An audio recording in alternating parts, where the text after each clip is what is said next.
Hi guys, welcome back to my channel. ತುಂಬ ದಿನಗಳಿಂದ ಕಾಯ್ತಾ ಇದ್ದಂತಹ ಟಿ ಇ ಟಿ ಎಕ್ಸಾಮ್ಸ್ ಏನು ನಡೆದಿತ್ತು, ಕರ್ನಾಟಕ ಸರ್ಕಾರದಿಂದ ಶಿಕ್ಷಕರ ನೇಮಕಾತಿಗೋಸ್ಕರ ನಡೆದಿರುವಂತಹ ಎಕ್ಸಾಮ್ ಏನಿದೆ ಅದರ ಫಲಿತಾಂಶ ಈಗ ಹೊರಬಿದ್ದಿದೆ. ಫಸ್ಟು ಒಂದು ಫಲಿತಾಂಶವನ್ನು ಬಿಟ್ಟಿದ್ದರು, ಅದು ಒಂದು ತಾತ್ಕಾಲಿಕವಾದಂಥ ಫಲಿತಾಂಶವಾಗಿತ್ತು. ಹಾಗೂ ಇವತ್ತು ಅಂದರೆ 18ನೇ ತಾರೀಕು ಏನು ಇವತ್ತು ರಿಲೀಸ್ ಮಾಡಿದ್ದಾರೆ ಹೊಸ ಕೀ ಆನ್ಸರ್ಸು, ಅದೇ ಅಂತಿಮ ಕೀ ಉತ್ತರ ಆಗಿರುತ್ತದೆ. ಮತ್ತು ನೀವೇ ಸ್ವತಃ ಹೋಗಿ ಆ ಲಿಂಕನ್ನು ಓಪನ್ ಮಾಡಿ ಕೀ ಉತ್ತರವನ್ನು ಪರಿಶೀಲಿಸ್ಕೊಬಹುದು. ಹಾಗೆ ಪರಿಶೀಲಿಸಿದ ನಂತರ ಆ ಪೇಜ್ನ ಕೆಳಗಡೆ ಇನ್ನೊಂದು ಆಪ್ಷನ್ ಇದೆ, ನೀವು ಸರ್ಟಿಫಿಕೇಟ್ನ ಅಲ್ಲೇ ಹೋಗಿ ಡೌನ್ಲೋಡ್ ಮಾಡ್ಕೊಬಹುದಾಗಿರುತ್ತದೆ. ಹಾಗೂ ಕಟ್ ಆಫ್ ಈ ರೀತಿ ಇರುತ್ತೆ.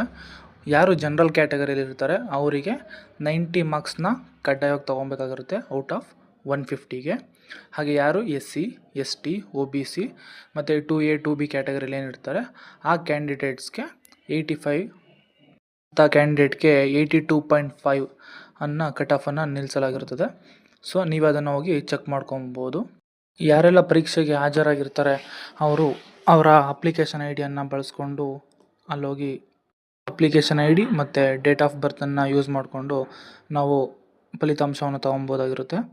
ಮತ್ತು ಯಾರೆಲ್ಲ ಟಿ ಇ ಟಿ ಎಕ್ಸಾಮಲ್ಲಿ ಒಳ್ಳೆ ಫಲಿತಾಂಶ ಬಂದು ಆಗಿದ್ದರೆ ಒಳ್ಳೆಯದು, ಅವರು CETಗೆ ಪ್ರಿಪ್ರೇಷನ್ ಆಗಿ. ಅಕಸ್ಮಾತ್ ಯಾರಾದರೂ ಫಲಿತಾಂಶ ಚೆನ್ನಾಗಿ ಆಗಿಲ್ಲ ಅಂತಂದರೆ ವರಿ ಮಾಡಬೇಡಿ. ಫೆಬ್ರವರಿ ಮಂತಲ್ಲಿ CTET ಅಂದರೆ ಸೆಂಟ್ರಲ್ ಗೌರ್ಮೆಂಟ್ ಅವ್ರು ನಡೆಸುವಂಥ TET ಎಕ್ಸಾಮ್ನನ್ನು ಕಂಡಕ್ಟ್ ಮಾಡಿದ್ದಾರೆ. ಸೊ ಇದರ ಬಗ್ಗೆ ಹೆಚ್ಚಿನ ಮಾಹಿತಿ ಬೇಕಾದಲ್ಲಿ ನನ್ನ ಚಾನಲ್ಗೆ ಸಬ್ಸ್ಕ್ರೈಬ್ ಆಗಿ ಮತ್ತು ಈ ವಿಡಿಯೋಗೆ ಒಂದು ಲೈಕನ್ನು ಕೊಡಿ. Thank you.